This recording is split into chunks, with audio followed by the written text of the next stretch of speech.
চলার পথের সামনের গাড়ি অ্যাক্সিডেন্ট করে যাত্রী মারা গেছে, লাশ রাস্তার পাশে, এরপরও তো পিছনের গাড়ি থামে না, সাইডে দিয়ে যায়। সময় কই কার লেগে কে বইয়া থাকবো, টাইম কই। আমাদের ছেলে পেলে গুলো বুঝলই, কারে দেখায় চুল, কারে নিজে নিজে নিজের সারা দিনে 50 বার নিজের ছবি নিজে উঠে, নিজেই হাসে, নিজেই হাতালগি দেয়, নিজেই চুল ঠিক করে, নিজেই আবার ছবি ফেসবুক, মানে নিজেই পাগল, মানে নিজের তার যে ছিঁড়ে গেছে এটা জানে না। প্রত্যেক যারা এই সেলফি তোলে যারা, অধিকাংশই প্রতিবন্ধী, বাস্তব এগুলো তার সিরা, এগুলা মানসিক প্রতিবন্ধী। নাই তো নিজে নিজে হাসবে কেন, নিজে নিজে হাসবে কেন? আল্লাহ আমাদেরকে বুঝার তৌফিক দান করেন। এজন্য বাপ বলতেছিলাম, অলসতা, গাফলত অনেক বড় মুসিবত। অলসতা যারে পাইয়া বসে তার জীবন শেষ। মুমিন অলস হবে, কারণ আমার মঞ্জিল অনেক দূর, আমারে অনেক দূর যাইতে হবে। আমি থেমে গেলে হবে কেন, আমি থামলে হবে কেন? এত লম্বা কবর নয়তো আমি পাড়ি দেবো কেন? এত বিস্তীর্ণ হাসরের মাঠ আমি পাড়ি দেবো কিভাবে? আমার ফুলসেরাত আমি কেমনে পার হব? এত লম্বা পথ যার সামনে, সে এত দ্রুত থেমে গেল। শুধু মসজিদে 10,000 টাকা দান করলে এত বড় বেহেশতের বুঝ হয় না। শুধু মসজিদে 3টা ফ্যান দিয়ে দিলে এত বড় আখিরাতের ব্যবস্থা হয়। ভুল এবং অশুদ্ধ, সূরা শুদ্ধ নাই, কেরাত শুদ্ধ নাই, দোয়া শুদ্ধ নাই, ওযু গোসল ঠিক নাই, এরকম নামাজ শুধু শুক্রবারের 2 রাকাত নামাজ দিয়া, হায় নাফরমান মুসলমান, বাকি 5 ওয়াক্ত নামাজ যারা পড়েন না, এই বেহায়া বেশরমরা মনে রাখেন আখিরাত এত মামুলি না। আপনি যেটা মনে করছেন, আপনার ইবলিসে শয়তানে আপনারে বলছে, শয়তানে যে শুধু শুক্রবারে নামাজ পড়লেই চলে, এটা যারে বুঝাইছে তারে শয়তানে বুঝাইছে, কোনো মুমিন বুঝায় নাই, কোনো আলেমে দ্বীন কোনোদিন বলে নাই, কোনোদিন বলে নাই যে একজন মুমিনের জন্য শুধুই জুমার নামাজ পড়া জরুরি। পৃথিবীর কোথাও নাই এ কথা, আল্লাহর কোরআনেও নাই, রাসূলের সুন্নাতেও নাই, কোন আলেমে দ্বীনের জবানেও নাই। এক শয়তান তার কলজার ভিতরে এটা ঢুকাইছে, এই ইবলিস তারে বুঝাইছে শুধু তুই শুধু মুসলমান পরিচয় রাখবি, শুক্রবারে 2 রাকাত নামাজ পড়বি, আগেও পড়বি না পরেও পড়বি না। হে নিজেরে খুব চালাক, খুব চালাক। ভাত দুগা ঠিক মতো খায়, গোস্ত দিয়া ভাত খায়, আর দুনিয়া একটু চলতেছে এই কয়দিনের, এতেই খুব চালাক। না ভাইয়া, চালাক না। আখিরাত, আখিরাত যার সামনে সে চালাক। আল কাইয়িসু মান দানা নাফসাহু, নবী সাল্লাল্লাহু আলাইহি ওয়াসাল্লাম বলেন, বুদ্ধিমান সে যে তার নিজের হিসাব করে, ও আমিলা লিমা বাদাল মাউত, এবং মৃত্যু পরবর্তীর জন্য আমল করে, আমল করে। এজন্য চালাক বলে কাকে? ইমানদার। চালাক বলে বন্দিগিওয়ালা, চালাক বলে আখিরাত চিনে যে। নবীজিকে জিজ্ঞেস করছে, মান আকিয়াসুন নাস, হে আল্লাহর রাসূল সর্বাধিক বুদ্ধিমান কে? নবী সাল্লাল্লাহু আলাইহি ওয়াসাল্লাম বলেন, আকসারুহুম যিকরান বিল মাউত, যে বেশি বেশি মৃত্যুকে স্মরণ করে, ওয়া আকসারুহুম ইস্তিদাদান লিল মাউত, যে বেশি বেশি মৃত্যুর জন্য প্রস্তুতি গ্রহণ করে।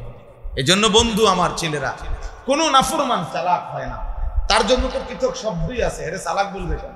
মনে করেন একটা লোক সুর, এতে বুঝি চালাক? এ তো সুর না। একজন লোক সুদখোর, তে হে কি চালাক না? তার লেগে তো শব্দ নির্ধারণ করাই আছে সুদখোর, তো আপনার লেগে তো উপযুক্ত শব্দ রাখছে। আপনার চালাক কত? চালাক কত? একজন লোক মিথ্যাবাদী, ওজনে কম দেয়, কাস্টমারকে ঠকায়, হে চালাক না? তার জন্য বাটফার এই শব্দ তো আছেই। যদি এমন হইতো যে শব্দ নাই আপাতত, এটা দিয়ে আপনার চালাইতে, আপনার লেগে তো উপযুক্ত শব্দ রাখছে। সুদখোর, ঘুষখোর, হারামখোর, জিনাখোর, ব্যভিচারী, মদখোর, নেশাখোর, গাঁজাখোর, ফুট্টাখোর, বাবাখোর, ডাইলখোর, ইয়াবাখোর, হারামখোর, ব্যভিচারী, বেপর্দা নারী, বেহায়া নারী। তো সুন্দর সুন্দর শব্দ তো আছেই, আপনি ওই থেকে না নিবেন। চালাক হবেন কেন? চালাক ইমানদারকে বলে। উলুল আলবাব, কোরআনে আল্লাহ বলছে উলুল আলবাব অর্থ চালাক, বুদ্ধিমান। আর আল্লাহ বলছে তিনটি গুণ যার মধ্যে আছে সে বুদ্ধিমান। এক, দাঁড়িয়ে বসে শুয়ে সর্বাবস্থায় যে আল্লাহর জিকির করে। দুই, সর্বদা যে আল্লাহ তাআলার সৃষ্টি নিয়ে ফিকির করে, ভাবে আর নিজের কর্তব্য নির্ধারণ করে যে হ্যাঁ, এত বড় সৃষ্টি যিনি বানিয়েছেন তিনি আমার কাছে কি চাচ্ছেন, যিনি আমার জন্য এত কিছু দিলেন, উনি কি কোনো উদ্দেশ্য ছাড়াই আমাকে এত বড় আসমান, জমিন, চন্দ্র, সূর্য, আলো, বাতাস, রোদ, বৃষ্টি, গ্রহ, নক্ষত্র, হাসি, কান্না, হাত, পাও, অঙ্গ প্রত্যঙ্গ, স্ত্রী, সন্তান, ঘর, জমি, ফুল, ফল, ফসল, এত কিছু যিনি দিলেন কোনো উদ্দেশ্য ছাড়া?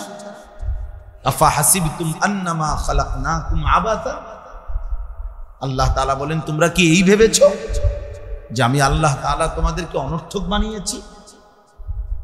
অনর্থক বানিয়েছি। আমরা কিতাবে পড়ছি হযরত ইউনূস আলাইহিস সালাম একদিন এক মাটির কুমার, যে মাটি দিয়া পাতিল বানায়, তো কুমার রে বলছে তোমার এই যে বানানো পাতিল যেগুলো তুমি মাটি দিয়া বানাইছো, একটা পাতিল ভাঙিয়া ফেল। তো সে বলল কেন ভাঙবো আমি কি এটা প্রয়োজন ছাড়া বানাইছি? আমি ভাঙবো কেন? আমার বানানো মাটির পাতিল আমি ভাঙবো কেন? তো আল্লাহ তাআলা বললেন ইউনূস, এবার ভেবে দেখো, এক কুমার যদি এক ছোট্ট পাতিল অনর্থক না বানায়, আমি মালিক, এত সুন্দর মানুষ আমার হাতে গড়া আমার বান্দা, আমি অনর্থক বানাইছি কিভাবে? তোমরা ছেলেরা খাইবা, ঘুমাইবা, নারী দেখবা, ছবি দেখবা, মদ, জুয়া, অশ্লীলতা, অসভ্যতা, টুঁকরু করে মাতালের মতো ঘুরবা। কে মা, আল্লাহ কি কোরআন, কিচ্ছুর সাথে যাদের কোনো সম্পর্ক নাই, প্রিয় ভাই, এমন জীবন তো জানোয়ারের জীবন। জানোয়ারও তো নির্দিষ্ট, যেই জানোয়ার ওই ওর কিসিমের জানোয়ারের সাথে চলাফেরা করে। কুকুর তো কুকুরের সাথে থাকে, শূকর তো শূকরের সাথে থাকে, পিঁপড়া তো পিঁপড়ার সাথে থাকে, বিড়াল তো বিড়ালের সাথে থাকে। এক ইনসান হয়ে, মানুষ হয়ে, সে মানুষের সমাজে মানুষের আখলাক নিয়ে থাকবে না কেন? আল্লাহ আমাদেরকে বুঝতাম। এই জন্য আমি বললাম, ওই দেখেন ওই এবারে কি করে, ওই পাঞ্জাবি এই অপদার্থকে দেখেন কি এটা ঘুরাইতে আছে, কি সুন্দর লাগতে আছে। অন্য কেউ কিছু মনে করে কিনা? না, মাতাল এটা ভাবে না, সব ভুলে। এটাই বারবার বলি। আমার একটা তো আছে যে মানুষ ডানে বামে বুঝে যে মানুষ আমার কি মনে করে, না কিছুই মনে করে। ছেলেদের হালাত হলো যে বেটা তোর চুলটাকে কেউ সমাজের কি মনে করে, বা কেউ তোকে কি ভাবে, আমার চেহারা, আমি যে এক ওয়াক্ত নামাজ পড়ি না। তো এখন এই সমাজের একটা ছেলে, এখানে মসজিদ আছে আশেপাশে, মহল্লার মুরব্বীরা কিছু লোক নামাজ পড়ে, তো এই অপদার্থ তো ভাবা উচিত যে কিরা আমি একটা মুসলমান পরিচয় দাঁড়িয়ে, আমি নিজের হাতে লিখলাম আমার ধর্ম ইসলাম, আমি যে আল্লাহকে একটা সেজদা দেই না, মুসলমান এত বড় জানোয়ার কেমনে হয়? এর দুর্লজ্জা বুঝি 2-4 বছরও আইতো না, 6 মাসে 9 মাসেও কি লজ্জা আসবে না? কি পরিমাণ মানে বিবেকহীন, কি পরিমাণ শাহওয়াত, গুনাহ, নফসের তাবেদারি, শয়তানের অনুসরণ মানুষকে এমন বানায় দেয় যে আল্লাহ রাসূল বলছে মাঝে মাঝে মানুষের দিল কিছু হয়, এমন কিছু মানুষের কালকুজে মিরবাদান, অর্থ হইল উল্টানো কলসি, উল্টানো পাতিল, উল্টানো জগের মতো। যেই জগ উল্টাইয়া ফেলছে পাতিল উল্টায় এলাইছে, কলস বালতি। এবার যদি এই উল্টানো বালতির উপরে আটলান্টিক মহাসাগরের পানিও যদি ঢালে, তারপরও এই বালতি পুরবে না। পুরবে কি? কেমনে পুরবে? এটা কেন পুরবে না? আল্লাহ রসুল বলছে, গুনাহ এবং নাফরমানি কিছু মানুষের দিল এমন এমন বানায় ফেলে যে সেই দিল একদম উল্টায়া যায়। আর কোনোদিন, প্রিয় ছেলেরা আমার, মনে রাখো বাপ, এত পরিমাণ গুনাহ করো না যেই গুনাহের কারণে একদিন আল্লাহর রহমের নজর থেকে আল্লাহ দূরে সরাইয়া দিল উল্টায়া দেয়।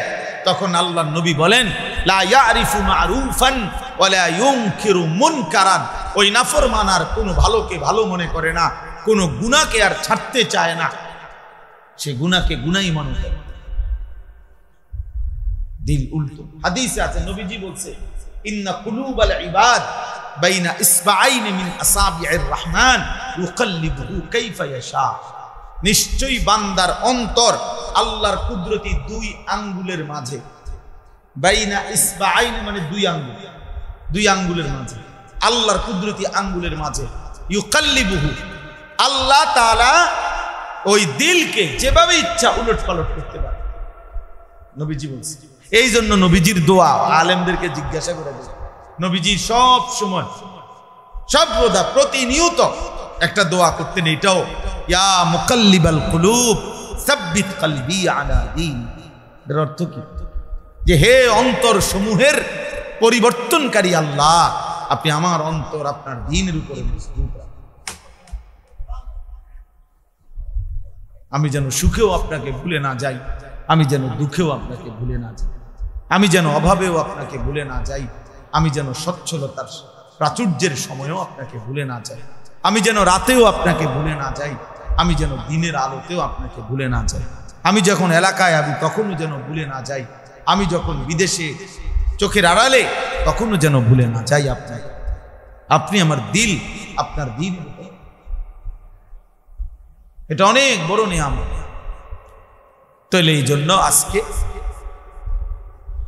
যেই কথাটা আমি প্রথম শুরু করলাম, অলসতা, অলসতা, এইটাই নসিহত। অলসতা থেকে বেঁচে থাকা দরকার, গাফলত থেকে বেঁচে থাকা দরকার। গাফেল কেন করে না বলতে পারে না, কেন নামাজ পড়ে না? আপনি জিজ্ঞাসা করেন, একটা ছেলে, এক বেনামাজি ছেলেগুলোর এখানে দাঁড় করা, আমার গুলো তো আমি চিনি, বেনামাজি তো অসভ্য, তার চেহারা নির্লজ্জ, বেহায়া, মালউন, অভিশপ্ত চেহারা, এটা চিনা যায়। কোরআন শরীফে আছে, আল্লাহ বলছে ইবলিসকে তুমি সেজদা দিলা না, ওয়া ইন্না আলাইকাল লানাতা ইলা ইয়াউমিদ্দিন। ইবলিস, তোমার উপরে কিয়ামত পর্যন্ত আমি আল্লাহর লানত। সরাসরি কোরআন শরীফে। এজন্য বেনামাজি ছেলেরা মনে রাখিস বাপ, তোদের উপরে আল্লাহর লানত। তোদের ওই কপালে থুতু মারলাম, যে কপাল সেজদা দেয়, থো তোর কপাল, থুতু মারি তোর কপাল, থো তোর কপাল। যে কপাল 365 দিনে কোনো দিন ফজরের নামাজের সেজদা দিলি না, নাফরমান, তোর কপালে থুতু। 1 বছর কোনোদিন নাফরমান, কোনোদিন ফজরের নামাজ জানেও না ফজরের ওয়াক্ত হয়। মুসলমানের সন্তান, মুসলমানের বাদ মানো, এত নিকৃষ্ট, অভিশপ্ত কিভাবে? এই জন্য বললাম, কোনো কারণ নেই, আপনি জিজ্ঞাসা করে যান। একটা ছেলেকে জিজ্ঞাসা করেন, বাবা আজকের সারাদিনে যে 1 ওয়াক্ত নামাজ পড়লা না, কি কারণ? একটা কারণ থাকবে, যে আল্লাহর সাথে আমার একটা ঝামেলা হয়েছে, অথবা আল্লাহ আমার একটা ন্যায্য দাবি পূরণ করে নাই, অথবা আল্লাহ তাআলা আমার চোখের সামনে এতগুলো মানুষের রোদ বৃষ্টি দিছে, আমার আন্ধারে হালাইয়া রাখছে। কি কারণ? একটা তো কারণ দর্শাবে, আল্লাহর সাথে রাগ করার একটা যুক্তি তো থাকবে, যে আমি এই কারণে আল্লাহর সাথে কি করছি, অভিমান করছি, উনি আমার এই ন্যায্য দাবিটা পূরণ করে নাই, আমি কি লেগে ওনারে সেজদা করুন, এরকম বলতে পারবে কেউ? তাইলে তাইলে কেন কেন আল্লাহকে নারাজ করা? কেন আল্লাহকে নারাজ করা? কেন আল্লাহকে নারাজ? ইয়া আইয়ুহাল ইনসান মা গাররাকা বিরাব্বিকাল কারীম। রব্বুল আলামিন বলে, মানুষ, আমার মতো দয়ালু মেহেরবান মাওলা, এমন দয়ালু এমন মেহেরবান মালিক থেকে কে তোমাকে ধোঁকা দিল? আল্লাহ যেন ডাক দিয়ে বলে, বান্দা, এমন মেহেরবান মালিক যে আমি 24 ঘন্টা তোমাকে লালন করি, পালন করি, এমন দয়ালু মালিক থেকে কে তোমারে ধোঁকা দিল? কে তোমাকে ধোঁকা দিল? কেমনে পারলা বান্দা আমার থেকে ছুটে গেতে? কাকে পেয়ে আমাকে ছেড়ে দিলা? আমার চাইতে দয়ালু মাওলা কাকে পাইলা? বলো যুবক, মোবাইলের ওই নারী তোমার কি কি প্রয়োজন পূরণ করছে? সমবয়সী অসৎ বন্ধু তোমার কি প্রয়োজন পূরণ করে দিয়েছে? হ্যাঁ, একটা শয়তানের সাথে, বন্ধু নামের একটা ইবলিসের সাথে চলতে গিয়ে নিজের এইভাবে নষ্ট করে দিলা। আলহামদুলিল্লাহ, বন্ধু তো আমাদেরও আছে, আমাদেরও তো চলার পথে হাজার হাজার বন্ধু আছে, দোস্ত আছে। আমরাও বন্ধুদেরকে নামাজের কথা বলি, বন্ধুরাও আমাদেরকে নামাজের কথা বলে। আমার ড্রাইভাররে আমি কোনো সময় বলি নামাজের জন্য, কই নামাজ টাইম দে। আবার ড্রাইভারও অনেক সময় ঘুমায় থাকলে টাইমলি মসজিদের সামনে আইসা দাঁড়ায় যে নামাজের টাইম হয়েছে। হ্যাঁ, তাইলে এটাই তো সহজ কথা। বন্ধু তো হবে সে যে নেক কাজের সঙ্গী হয়। কোরআনুল কারীমের মধ্যে আল্লাহ তাআলা বলেন, উত্তম কাজের বন্ধুরা, নেক কাজের বন্ধুদেরকে আল্লাহ ডাক দিয়ে বলবে, উদখুলুল জান্নাতা আনতুম ওয়া আজওয়াজুকুম তুহবাবুন। তোমরা তোমাদের বন্ধুদেরকে সাথে নিয়ে খুশি খুশি জান্নাতে ঢোকো।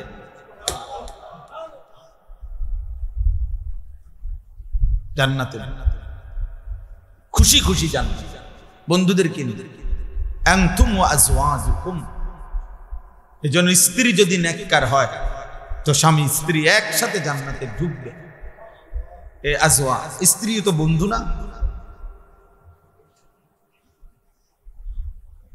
এই জন্য আপনাদের কাছে অনুরোধ করে, অনেক ছেলে পেলে মাশাআল্লাহ দৌড়াইয়া আসছো, আল্লাহর ঘর মসজিদেই আসছো। প্রিয় ভাই, যে মালিক তোমাদের মালিকের ঘরে আনছে, এই মালিকের ঘর থেকে সেজদা ছাড়া কেমনে চলে যায়? কেমনে চলে যায়?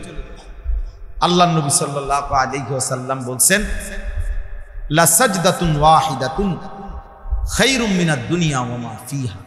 একটি সেজদা দুনিয়া এবং দুনিয়ার মধ্যে যা কিছু আছে তার চাইতে কোটি গুণে উত্তম। একটা সেজদা, লা সাজদাতুন ওয়াহিদা। আর যার একটা সেজদা ছুটে যায় তার উপরে কিয়ামত পর্যন্ত লানত। ওই যে ইবলিসকে লানত দিছে আল্লাহ, কয়টা সেজদা ছুটছে? কথা বলে না। ইবলিস সেজদা দিতে অস্বীকার করছে কয়টা? একটাই। একটা সেজদা ছুটে যাওয়াতে আল্লাহ বলছে কিয়ামত পর্যন্তের জন্য লানত। এই জন্য বললাম, আরে মালউন সে, অভিশপ্ত চেহারা চিনা যায়। বেনামাজি যত পাউডারে লাগা, একবারে ফেয়ার এন্ড লাভলির বালতিতে যদি তারে সুবানি দেয়, তারপরও ওই নিকৃষ্ট হাইওয়ানকে, ওই চতুষ্পদ জন্তুকে চেনা যায়। সে মানুষ নামের চতুষ্পদ জন্তু, কারণ সেজদাবিহীন সে মানুষের। আজকে এই জন্য আমি জরুরি আপনাদেরকে বলি, সারা পৃথিবীতে ভাইয়া বিশ্বাস করেন, সারা পৃথিবীতে মুসলমানের বিরুদ্ধে দুশ্মন সব অস্ত্র খুলে ফেলছে। তার মানে সারা পৃথিবীর দুশ্মন চাচ্ছে মুসলমানকে নিশ্চিহ্ন করে দিতে। হ্যাঁ, শুধু ইসরায়েল ফিলিস্তিনের উপরে জুলুম করছে এটা না। ইন্ডিয়া গত 2 সপ্তাহের ভিতরে এক সাধারণ ঘটনাকে কেন্দ্র করে পুরা ইন্ডিয়ায় মুসলমানদের উপরে জুলুম এবং অত্যাচারের তুফান ছুটাই দিছে। হাজার হাজার লাখ মুসলমানের ঘর বাড়ি সমান করে ফেলছে। জম্মু কাশ্মীরের ঘটনাকে কেন্দ্র করে ভারত পাকিস্তান যুদ্ধের মুখামুখি একদম আগ্নেয়গিরির মুখামুখি, শুধু যে কোনো সময় বিস্ফোরণ হওয়া। কিভাবে আমাদের বাংলাদেশে কেউ ভাবে নাই যে 5ই আগস্টের পরে যখন জালেমের ফ্যাসিস্টের এমন নির্মম পরিণতি হইল, জুলুমের শিক্ষা মানুষ দেখলো, এরপরেও কত বড় নিকৃষ্ট মুরতাদ, কত বড় নিকৃষ্ট মুরতাদ মহিলা, এরা নারী সংস্কার কমিশন, এরা এই বাংলাদেশে 24 পরবর্তী বাংলাদেশে, 5ই আগস্ট পরবর্তী বাংলাদেশে এরা আপনার সরাসরি প্রকাশ্যে লিখিত আকারে আল্লাহর কোরআনের বিরোধী নারীর জন্য অধিকার চাচ্ছে।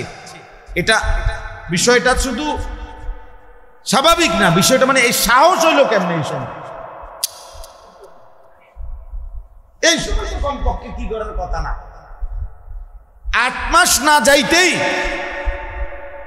মুরতাদ নাস্তিক বেঈমান এত বড় হিম্মত করলো কেমন যে সংখ্যাগরিষ্ঠ মুসলমানের এই বাংলাদেশে এই কথা বলা যে মুসলমান আল্লাহর কোরআনের উত্তরাধিকার আইন এটা বৈষম্য নারীর প্রতি। চিন্তা করে, তার মানে ওরা বুঝে,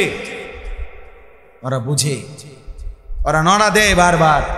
আমাদের ইমানের হালাত দেখে, আমাদের ইমানের অবস্থা দেখে। এই জন্য কিশোর নওজোয়ান, আগামী দিনে তোমরা আল্লাহ যদি তোমাদেরকে হায়াত দেয়, বাঁচো, একসাথে তার সবাই মরে যাবে না, তো কাজে আগামী দিনে বাঁচতে হলে ইমান নিয়ে বাঁচতে হবে। দেখেন আগামী দিনে ইমান নিয়েই বাঁচতে হবে, আল্লাহকে নিয়েই বাঁচতে হবে, নাই তো সুখ শান্তি নিরাপত্তা মিলবে না। তুবু ইলাল্লাহি জামিআন আইয়ুহাল মুমিনুন লাআল্লাকুম তুফলিহুন। আল্লাহ বলে, হে ঈমানদারগণ, তোমরা সকলেই তওবা করে আল্লাহর দিকে ফিরে আসো, নিশ্চিত তোমরা সফল হবে। কোরআনের আয়াত, ওয়া আনিবু ইলা রাব্বিকুম, আল্লাহ বলে তোমরা সকলেই তোমাদের রব আল্লাহর দিকে ঝুঁকে পড়ো। ফাফিরু ইলাল্লাহ, আল্লাহ বলছে তোমরা সকলেই ছুটে দৌড়ায়া তোমাদের আল্লাহর দিকে আসো, আল্লাহর দিকে আসো। কতভাবে যে কোরআনে এই কথাটা আল্লাহ বলছে যে বান্দা মুসলমান, হ্যাঁ এক হইলো আমি মুসলিম পরিচয় ছেড়ে দিছি তাইলে ভিন্ন, কিন্তু মুসলিম পরিচয় দিয়া শান্তি সুখ স্বস্তি নিরাপত্তা জমিনের কর্তৃত্ব এটা পেতে হলে ঈমান এবং পূর্ণ আমল মানে আল্লাহর সাথে সম্পর্ক বুঝাই দিতে হবে, সম্পর্ক বুঝাই দিতে হবে। এক হলো তুমি আমি কদ্দুর খাইতেছেন ঘুমাইতেছেন, এটার নাম তো ভাইয়া নিরাপত্তা না। সারা পৃথিবীব্যাপী মুসলমানের নিরাপত্তাই তো আমার নিরাপত্তা, পৃথিবীর কোন এক মুসলমানের অনিরাপত্তা মানেই তো আমার অনিরাপত্তা। আমি গত মঙ্গলবার বুধবার এই সপ্তাহে উত্তরবঙ্গ ছিলাম, 4টা জেলায় 2 দিনে বয়ান সফর করছি। কুড়িগ্রাম, লালমনিরহাট, দিনাজপুর, গাইবান্ধা। আমি নিজ চোখে দেখছি। প্রিয় ভাই ছেলেরা শোনো বাবা, প্রতিদিন সেখানে প্রকাশ্যে মুসলমান খ্রিস্টান হয়ে যাচ্ছে। খ্রিস্টান মিশনারি বেঈমানরা, এই কাফেররা, খ্রিস্টানরা, মুশরিকরা সরাসরি প্রতিদিন পরিকল্পিতভাবে একবারে ছক আইকা মুসলমানদের এলাকায় বাংলাদেশে দিনাজপুর জেলায় 793টা, একটি জেলায় গির্জা আছে, একটি জেলায় 793টি গির্জা। তাইলে বাংলাদেশ কি খ্রিস্টান সংখ্যাগরিষ্ঠ দেশ? কথা বলে না কেন? বাংলাদেশ কি সংখ্যাগরিষ্ঠ খ্রিস্টান? তাইলে ওইখানে 793টা গির্জা একটি জেলার মধ্যে কি দরকার? সেখানে কি 50 লক্ষ খ্রিস্টান? সেখানে 2 কোটি খ্রিস্টান? তো কার জন্য বানাই? আমার সন্তানরা মোবাইল টিপতেছে, নারী দেখতেছে, এমন সুন্দর তাগরা জওয়ান হালাত, বয়সটা বানের পানির মতো, জোয়ারের পানির মতো শেষ করে দিতেছে। আর ওরা আমি নিজে দেখছি মঙ্গলবার দিন প্রথম যার কাছে গেছি, আমরা এই কাজেই গেছিলাম আর কি, অমুসলিমদের দাওয়াতি কাজে। নিজ চোখে দেখছি মিয়া 7 বছর মসজিদে জুমার নামাজ পড়াইছে ইমাম, 7 বছরের ইমাম, সরাসরি খ্রিস্টান। সে এখন খ্রিস্ট ধর্ম প্রচার, টিচার খ্রিস্টান। মুসলমানের কি করুণ পরিণতি। বাংলাদেশ মাইলকে মাইল, এলাকাকে এলাকা খোলামেলাম খ্রিস্টান ধর্ম প্রচার হচ্ছে। কাদিয়ানিদেরও মানে ব্যাপক কার্যক্রম, ব্যাপক। ওইখানে মাইলকে মাইল মসজিদে আপনার বহু মসজিদ এরকম শত শত আছে যেখানে ঠিক মতো 5 ওয়াক্ত নামাজ হয় না, শুধু জুমার নামাজ, কোন রকম একজন নামাজ পড়ায়। তাইলে এই যে আমার দেশে আমরা মুসলমান, আমরা যদি আমাদের দেশ অরক্ষিত বানায় ফেলি, আমাদের পার্বত্য চট্টগ্রাম, বান্দরবন, খাগড়াছড়ি, রাঙ্গামাটিতে প্রতিনিয়ত খ্রিস্ট ধর্ম প্রচার হচ্ছে। আমাদের সেন্ট মার্টিন এটা নিয়ে কি কয় কি করতেছে কিচ্ছু বুঝি না।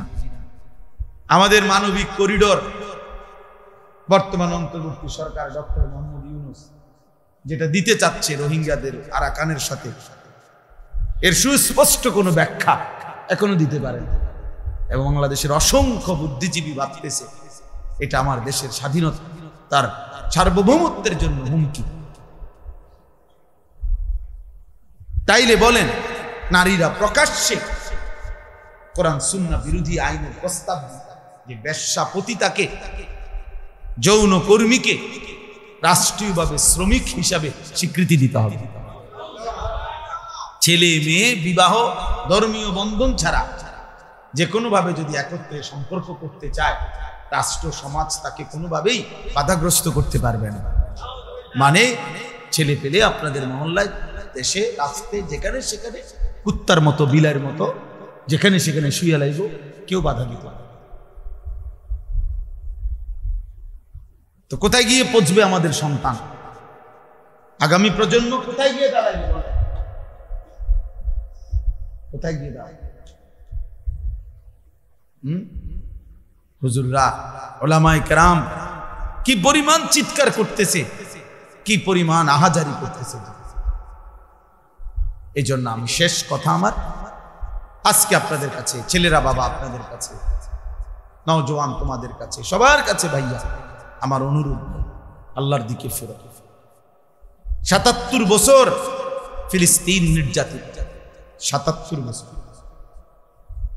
৭৮ বছর ধরে কাশ্মীরের মুসলমান রক্ত ঝরাচ্ছে। এই এখনো এই কাশ্মীরেই ঘটনা, জম্মু কাশ্মীরে এই ঘটনা, সন্ত্রাসী হামলা হয়েছে ওখানে পর্যটকদের উপরে।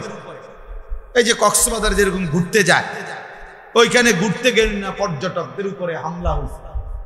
এইটাকে কেন্দ্র করে পুরা ইন্ডিয়ার মুসলমানদের উপরে, কাশ্মীরের মুসলমানের উপরে জুলুম শুরু করে দিছে। বাড়ি ঘর জেলখানায় ভরতেছে। কি আশ্চর্য! এই জন্য আমি এই ছেলেদেরকে প্রতিদিন বলি, বাবা এমন যদি হয় একবার ভাইবা দেখো। সারা রাত উলঙ্গ ছবি দেখলা, এশার নামাজও পড়লা না, ফজরের নামাজও পড়লা না, এই মোবাইল নারী ছবি দেখতে দেখতে ঘুমায় গেলা। নিশ্চিত বীর্যপাত হয়। নারী দেখলে, ছবি দেখলে, অশ্লীল দৃশ্য দেখলে শরীর নাফাক হয়। তো এশার নামাজও পড়লা না, ফজরের নামাজও পড়লা না, আর এই নাপাক শরীর নিয়া যে শুয়া রইলা, হায় যদি এই ঘুমার না ভাঙবে, এই রাত যদি ভোর না হয়, কোন এক অদৃশ্য বোমার আঘাতে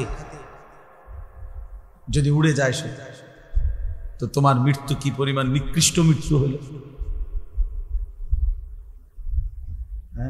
ইসলাম তো শরীয়তের মাসআলা হলো স্বামী স্ত্রীর মেলামেশার পরেও ফরজ গোসল দেরি না, নাকি হালাল স্বামী স্ত্রীর মিলনের পরেও গোসল করতে কি না করা দেরি না। আর এই যে জানোয়ার ঘন্টার পর ঘন্টা, দিন নাই রাত, কারণ যে নামাজ পড়ে না আর মোবাইলে নারী ছবি দেখে তো 24 ঘন্টায় না পায়। তার তো কোনো কি নাই, পবিত্রতার কোনো প্রয়োজনই নাই। এতে কিনবো পবিত্রতা দিয়ে, হাতে কিনবে।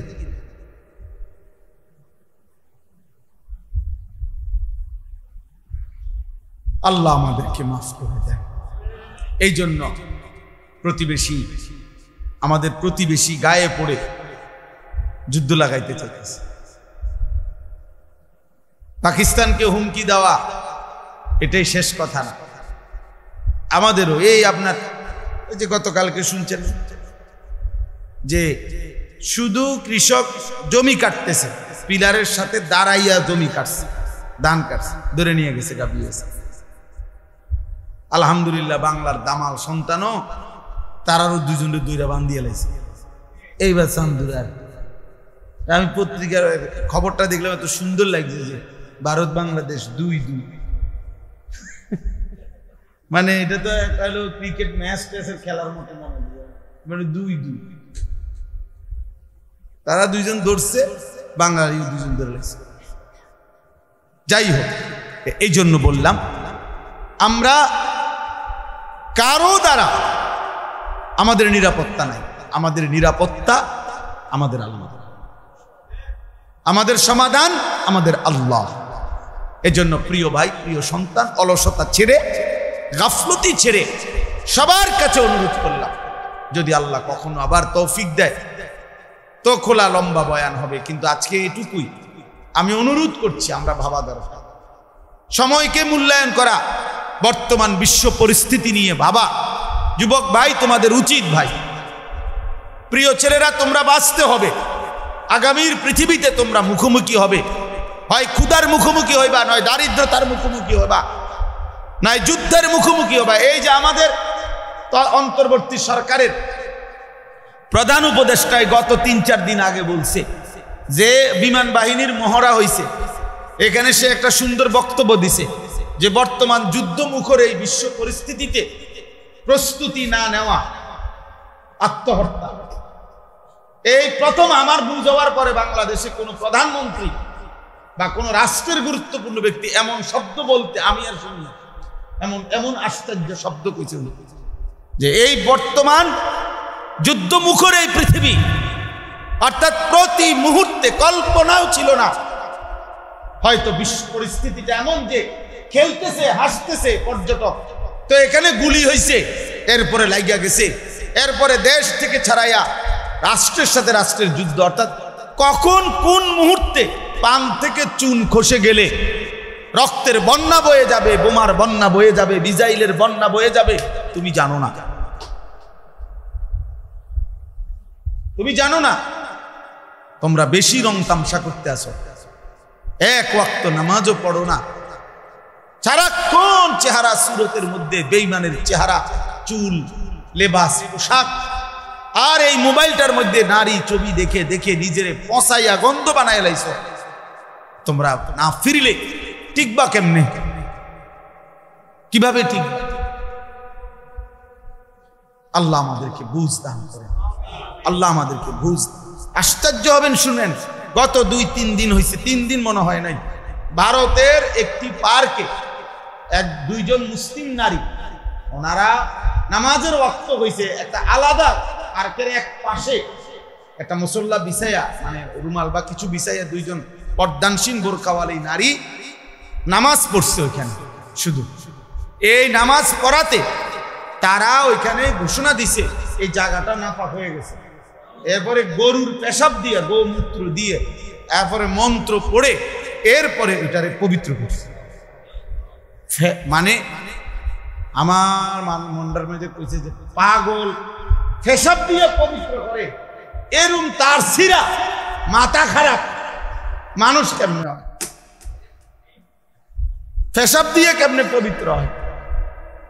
পানি দিয়ে না পবিত্র হয়, এরা পেশাব দিয়ে কি করছে? মানে মুসলমানের প্রতি ঘৃণা কি পরিমাণ, কি পরিমাণ! এই জন্য আমি অনুরোধ করছি, দুশ্মন ছাড়বে না, দুশ্মন ছাড়বে না, দুশ্মন ওত পেতে আছে, বেঈমান ওত পেতে আছে। অতএব আমরা যদি আমাদের আল্লাহর সাথে সম্পর্ক না বাড়াই, আখিরাতের সম্পর্ক না বাড়াই, আমরা যদি সেজদা না করি, তাইলে আফসুস করতে হবে, আফসুস করতে হবে। এই জন্য আমি অনুরোধ, প্রিয় নওজোয়ান ছেলেরা, বাবা, নিজেদের মধ্যে হাসি রসিকতা দিয়ে উড়াইয়া দিও না, উড়াইয়া দিও না। যে কোনো সময় ঝড় দেখলে চোখ বন্ধ করে রাখলে ঝড় থামে না। তুফান আসতেছে, এইটা দেখে যদি কেউ চোখ বন্ধ করে ফেলে যে না তুফান আসে না, ওই আমি তো নাহলে দেখি না, আরে না বেটা, তুফান হচ্ছে, তুমি চোখ বন্ধ করে রাখছো।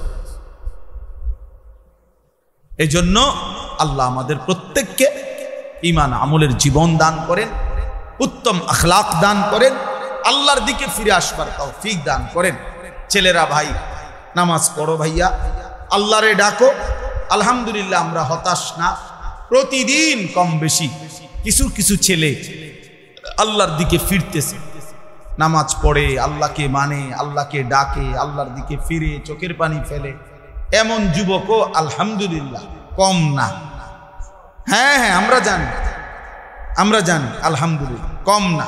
আল্লাহর দয়ায় প্রতিদিন অগণিত যুবক আগামীর মাহাদির জন্য অপেক্ষা করছে, যারা কলিজার খুন দিয়ে জমিনের রক্ত দেবে, জিহাদ করবে, বিনিময়ে কালেমার পতাকা উড়বে ইনশাআল্লাহ, ইনশাআল্লাহ। আল্লাহ তাআলা আমাদের ছেলেদেরকেও তৌফিক দেন, এই ছেলেদেরকে আল্লাহ কবুল করে নেন। ইয়াতুকা রিজালান ওয়া আলা কুল্লি দামিরিন ইয়াতিনা মিন কুল্লি ফাজ্জিন আমিক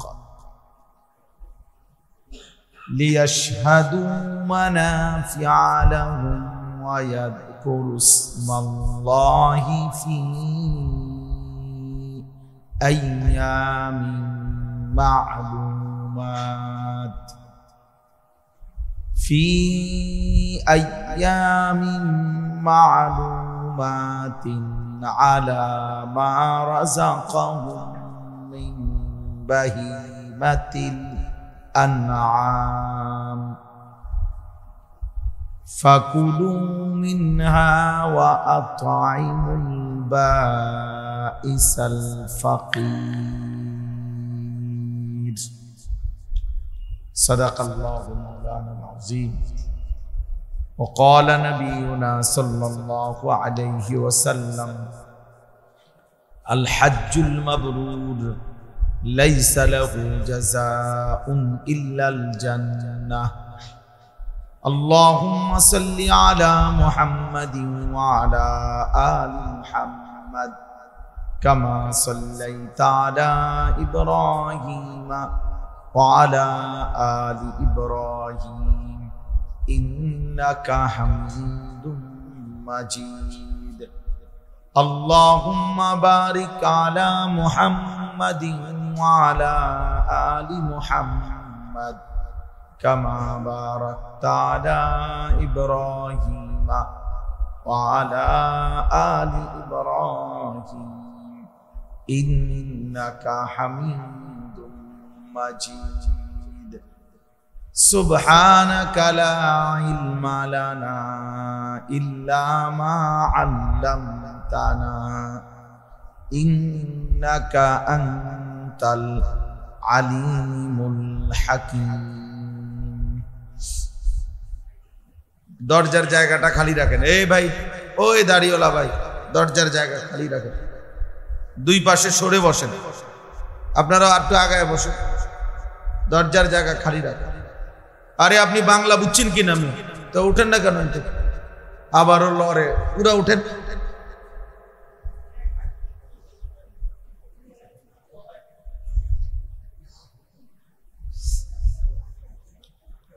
আলহামদুলিল্লাহ, আল্লাহ পাক রব্বুল ইজ্জত জুল জালাল ওয়াল ইকরামের ফজল কারাম, রব্বুল আলামিনের ইহসান, মেহেরবানি, দয়া, আল্লাহ তাআলা আমাদেরকে আজকের এই মোবারক ইসলাহি মজলিসে আল্লাহর ঘরেই জমা হওয়ার তৌফিক দান করেছেন। আলহামদুলিল্লাহ।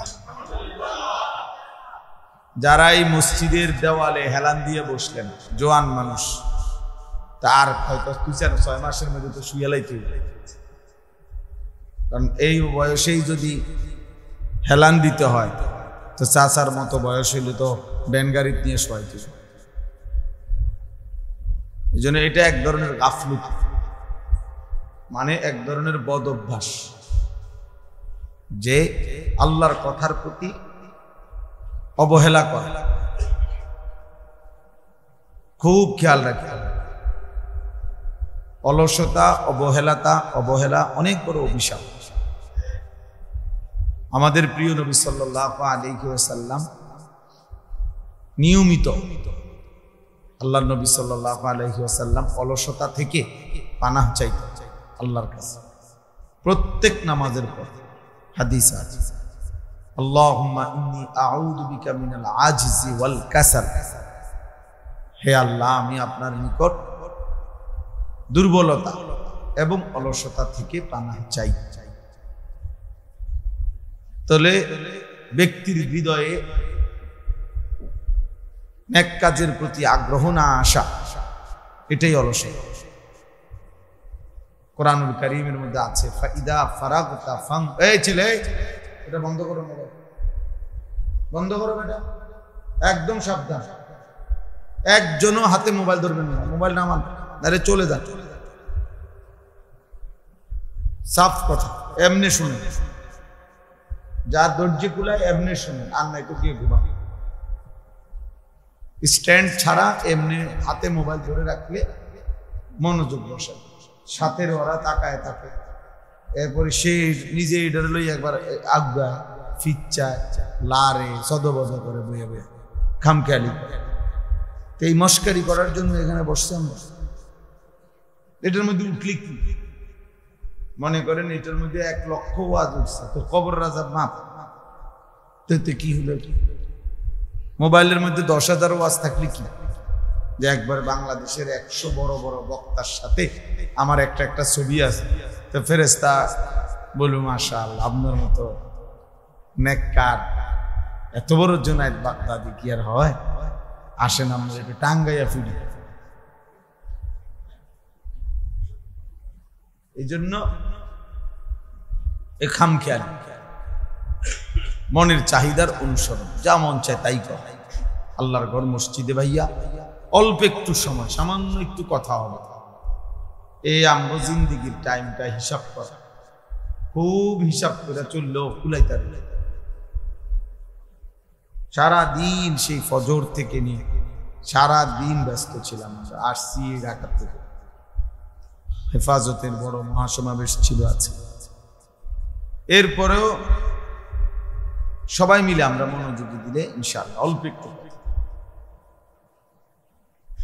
তো কোরআনুল কারীমের মধ্যে আছে, আল্লাহ তাআলা বলেন নবী সাল্লাল্লাহু আলাইহি ওয়াসাল্লামকে বলছেন, ফাইদা ফারাগতা ফানসাব, আপনি যখন সারাদিন দ্বীনের যাবতীয় কাজ, দাওয়াত, তালিম, তাজকিয়া, জিহাদ, ইমামত, তেলাওয়াত, জিকির ইত্যাদি যাবতীয় দ্বীনি কাজ যখন শেষ করবেন রাত্রি আসার পর, তো আল্লাহ তাআলা বলছেন ফাংস, ও ভাই ওইদিকে বসো, ভিতরে বসো, দরজা আটকায় না, ফাংসব,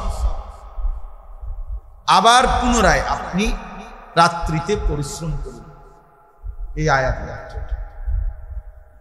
সারাদিনে আপনি যখন অবসর হবেন এশার সময়, তো পুনরায় আবার পরিশ্রম করুন। ফাংসব অর্থ, তো এখন আবার কি পরিশ্রম করবে রাত্রে?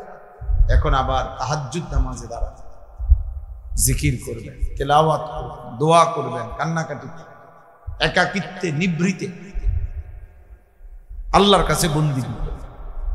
ওয়ামিনাল লাইলি ফাতাহাজ্জাদ বিহি নাফিলাতাল লাক, আল্লাহ নবীজিকে বলছে আপনি রাত্রিবেলা বিশেষভাবে তাহাজ্জুদ পড়ুন। আসা আইন্না বাআসাকা রব্বুকা মাকামান মাহমুদা, আমি আল্লাহ তাআলা এই তাহাজ্জুদ নামাজ, রাত্রি গভীরের ইবাদত, একাকিত্বের এই মেহনত, এর বরকতে আমি আপনাকে আখিরাতে সর্বশ্রেষ্ঠ মর্যাদা করে স্থান মাকামে মাহমুদ দান করলাম। তাইলে আমাদের নবী সাল্লাল্লাহু আলাইহি ওয়াসাল্লামকে যেখানে আল্লাহ তাআলা অবসর দেন নাই, তা আমাদের আবার অবসর কিছু।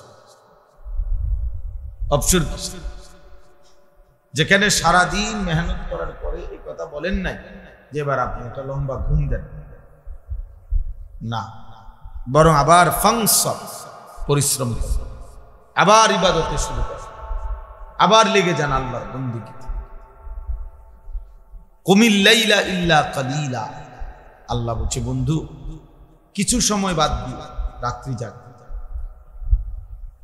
হ্যাঁ সারা রাত কিছু সময় বিশ্রামের জন্য রাখেন। নিসফাহু, হয়তো রাতের অর্ধেক, আবিম কুসমিনহু, অথবা অর্ধেকের চাইতেও কম, আউজিদ আলাইহি, অথবা অর্ধেকের চাইতে বেশি। অর্থাৎ তবে এটা মনে রাখবেন কোনোভাবেই এক মুমিন সারা রাত ঘুমাইতে পারে, সেই সন্ধ্যা হলো তো এরপরে আমি ফজর পর্যন্ত ঘুম ছাড়া আল্লাহর কোনো বন্দেগী করলাম না, আল্লাহর কোনো ইবাদতই করলাম না, পড়লাম এশার নামাজ, না পড়লাম তাহাজ্জুদের নামাজ, না পড়লাম ফজরের নামাজ, এটা কোনো মুমিন মুসলমানের পরিচয় হতে পারে। আল্লাহ তাআলা ইন্না নাশিআতাল লাইলি হিয়া আশাদ্দু ওয়াকআন ওয়া আকওয়ামু কিলা, আল্লাহ তাআলা বলে নিশ্চয়ই রাত্রি জেগে আল্লাহর ইবাদত করা, রাত্রি জাগরণ করা আল্লাহর ইবাদতের জন্য, এটার দুইটা বড় উপকার। এক, মনের কুচাহিদা, অসৎ কামনা বাসনা নিয়ন্ত্রণ করার সবচেয়ে কার্যকর পন্থা। আল্লাহ বলছে ওয়া আকওয়ামু কিলা, নিজের জীবনের সব চাওয়া পাওয়া আমি আল্লাহর কাছে বলার সবচেয়ে সর্বোত্তম সময়। আল্লাহ বলছেন রাত গভীরে জাগবে, একাকিত্বে আমার কাছে দোয়া কান্নাকাটি করলে আমি আল্লাহ তাআলা মনের অসৎ চিন্তা, কুচিন্তা, গুনাহের প্রতি, নারী, ছবি, নাচ, গান, অসভ্যতা, অশ্লীলতা, উলঙ্গপনা, হায়াপনা, এর থেকে নিজেকে নিয়ন্ত্রণ করার যোগ্যতা, সক্ষমতা আমি আল্লাহ দান। তাইলে আমার বলার উদ্দেশ্য হলো ভাই অলসতা না, মুমিন অলস, বিশ্রাম নিবে, অলস হবে, বিশ্রাম নিষেধ, বিশ্রাম মানে অলসতা, বিশ্রাম মানে হলে আমি আমার কাজের ফাঁকে 1 ঘন্টা 2 ঘন্টা আমি একটু কি করে নিলাম, রেস্ট নিলাম, এজন্য যে আমার পরবর্তী কাজের উদ্যমতা। কিন্তু কিরে নামাজ না ভালো লাগে না, যাইতাম না, যাইতি না, কেরম জানি লাগে, ভালো লাগে, কেরম লাগে কইতারি না, অপদার্থ তুই কইতারো না, এটা বুঝে একটা কথা হইল, এটা বুঝে একটা জিন্দিগি। এই জন্য কিছু ছেলে পেলে দেখবেন এমন অপদার্থ যে কোনো জীবনের আগা নাই, কি করে, খায় কি, ঘুমায় কি, কোনানে পেশাব করে, কোনানে হাঁটে, চুলের দশা কি, জামার দশা কি, করে ডাকি, হ্যাঁ পাগলের কোনো পূর্ব নাই, পশ্চিম কিচ্ছু, জিন্দিগির কোনো লক্ষ্য উদ্দেশ্য না, গন্তব্য চেনে না, মানসিক না, জীবনের কোনো টার্গেট আছে, কোথায় গিয়ে থামবে, কোথায় গিয়ে থামবে জানেন।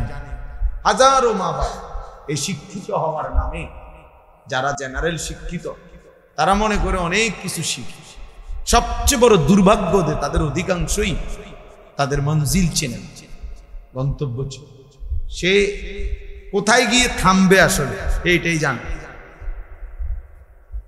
হে মনে করছে বুড়া কালে বালা খাইবে, এই জন্য আমার এত কষ্ট করে ফল, বুড়া কালে মাথাতে, বয়সকালে একটু আরাম করে, কি এর আরাম, দুনিয়ার সমস্ত ডায়াবেটিস রোগী ডায়াবেটিক হসপিটালে গেলে দেখা যায় সব বয়স্ক লোক লাইন ধরে বসে রয়েছে, তাহলে ব্যারামের জ্বালায়, রোগের কারণে আর কিচ্ছুই দুনিয়া ভোগ করতে পারে না, সব বুঝাইছে, টাকা পয়সা সবই আছে, কিন্তু রোগ, অসুস্থতা, দুর্বলতা আর তাকে দুনিয়া ভোগ করতে দেয় না। ভারতীয় উপমহাদেশের একজন সম্রাট ছিলেন শের শাহ, আমরা কিতাবে ইতিহাসে পড়ছি। উনি বলছিলেন ওনার বয়স যখন 63 পার হয়েছে তখন তিনি ভারতীয় উপমহাদেশে বড় বাদশাহ হয়েছে, কিন্তু এর জন্য উনাকে 45 বছরের চাইতে বেশি লাগাতার যুদ্ধ বিগ্রহ করতে হয়েছে। বহু যুদ্ধ বিগ্রহ করে এরপরে তিনি একদিন 63 বছর পরে 60-63 বছর পরে ভারতীয় উপমহাদেশে বাদশাহ হয়েছে, বড় ক্ষমতাধর হয়েছে। তো একদিন তিনি বাদশাহীর মসনদে বসে আফসোস করে বলতেছিলেন যে হায়, আমার রাজত্বের সূর্য যখন চমকাইছে আমার হায়াতের সূর্য তখন ডুবতে শুরু করছে। মানে আমার বাদশাহী তো আসছে ঠিক আছে, রাজত্ব তো আসছে ঠিক আছে, কিন্তু আমার জিন্দেগির সূর্য তো কি ডুবার টাইম হয়ে গেছে, ডুবার টাইম। আমি এতক্ষণ আলুর ভর্তা ডাল দিয়ে খাইয়া শেষ করে নিলাম, এখন হাত ধুয়ার মুহূর্তে আমনে আমার লাগে এতটি তরকারি আনলে কি লাভ, খামু কেমন, আমার তো চাহিদা শেষ। কথার কথা এমন হয় না? এই জন্য ভাইয়া অলসতা না, নেক কাজে গরিবসি করা এটাকেই অলসতা। আল কাসাল, আরবি একটা বই আছে আল হারবু আলাল কাসাল, অলসতার বিরুদ্ধে যুদ্ধ। নবী সাল্লাল্লাহু আলাইহি ওয়াসাল্লাম 5 ওয়াক্ত নামাজের পর আপনার এটা থেকে পানা চায় যে আল্লাহ আমি অলসতার থেকে মুক্ত। যার মঞ্জিল জানা আছে সে অলস হয়। আমার আখিরাত অনেক লম্বা, আমার অনেক নেকি দরকার, আমার অনেক দরকার, আমার কবরের সফর বড় লম্বা সফর।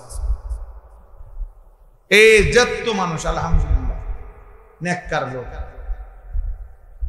আমার শায়েখ আল্লামা মুফতি মুশতাকুন নবী কাসিম দিন রাত দেখি দৌড়ায়, মেহনত করে,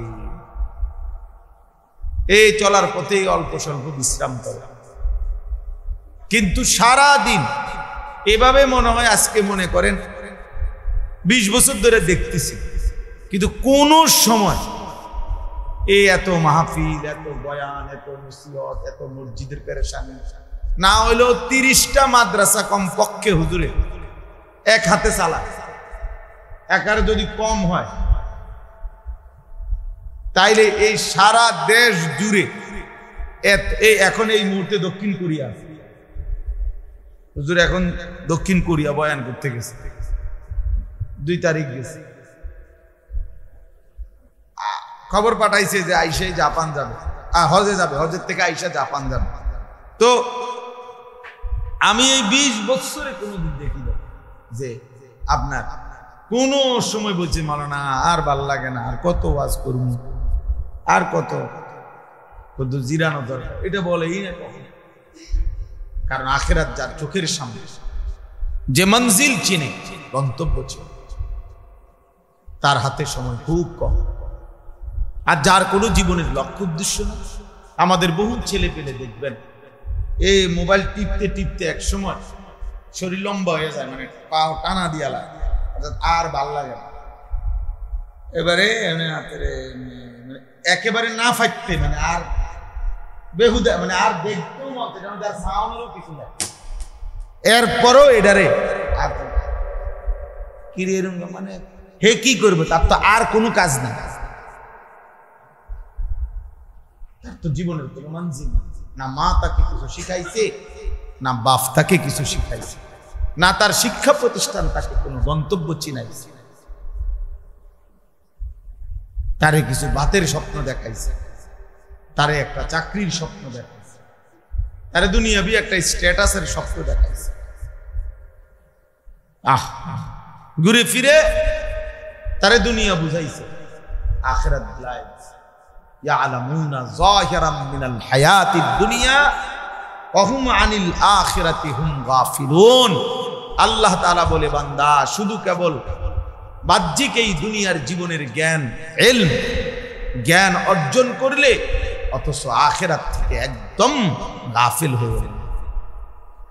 এমন সুন্দর ছেলে, বাংলা কথা কি সুন্দর শুদ্ধ বলে, ইংরেজি কথাও বলে, ইংরেজি বাক্য বুঝে, ইংরেজি কি সুন্দর বই পড়ে, ইংলিশ পড়তেছে, সব বুঝতেছে, কিন্তু নাফরমান আল্লাহর কোরআন একটা লাইন শুদ্ধ করতে পারে না। হায় হায়, তারে এইভাবে কোরআন বুলাই দিল কে? তারে বলে দিল যে মুসলমানের বাচ্চা, তুই কোরআন পড়তে হবে না, তোকে মুসলমান হিসাবে পৃথিবীতে মাথা উঁচু করে দাঁড়াইতে ইংরেজি বলতে হবে।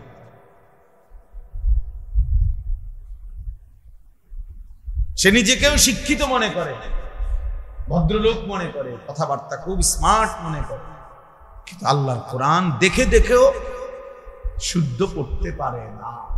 এইটা যে অশুদ্ধ হওয়া, অপরাধ, দোষ, ত্রুটি, এইটাও বোঝে না, এইটাও বুঝে। হাজার হাজার এ নিজেরে নিজে মনে করে ভদ্রলোক। আল্লাহর কোরআন বিহীন কেউ কসম আল্লাহর ভদ্রলোক হতে পারে না। শুধু শব্দ শুদ্ধ উচ্চারণ করলেই ভদ্রলোক হয় না, পৃথিবীর কোনো বইতে কথা নাই। আমি তাহলে চ্যালেঞ্জ করলাম, আমি দেখাই, আমরাও জেনারেল লাইনে, আমি মাস্টার্স পাস করছি কুমিল্লা ভিক্টোরিয়া কলেজে, পৃথিবীর কোথাও এটা লিখে নাই। শুধু শব্দ বাক্য কথা শুধু শুদ্ধ বলতে পারলে, কেমন আছেন, ভালো আছেন, নাস্তা খেয়েছেন, এটা চা খাবেন, হ্যাঁ, এভাবে কিছু শুদ্ধ দেখছো, কেমন ভালো ছেলে, কি শুদ্ধ কথা বলে। কিন্তু এবারটা মুইতা ফানিয়ে লই তারা না, পেশাব করে কেমনে টয়লেট পেপার ব্যবহার করে, পাক হয় কেমনে, অপদার্থ এটাই জানে না। এই কিসের ভদ্রলোক? এ তো অপবিত্র লোক। এই জন্য এটা বোঝা উচিত। এই ছেলেরা তোমরাও বুঝছো, বাবা নিজের দিকে নিজেই তাকাইও, তোমার দিকে কেউ তাকাবে না, কেউ কেউ কারো জন্য থামে না। স্বার্থপর এই দুনিয়ায় তুমি নষ্ট হইয়া যদি পচাও যাও, গন্ধ ছোড়ে, নারী দেখতে দেখতে, ছবি দেখতে দেখতে, উলঙ্গ নাচ দেখতে দেখতে, বেনামাজি চলতে চলতে তোমার মতো জানোয়ারের দিকে ফিরে তাকাবার টাইমও কারো নাই।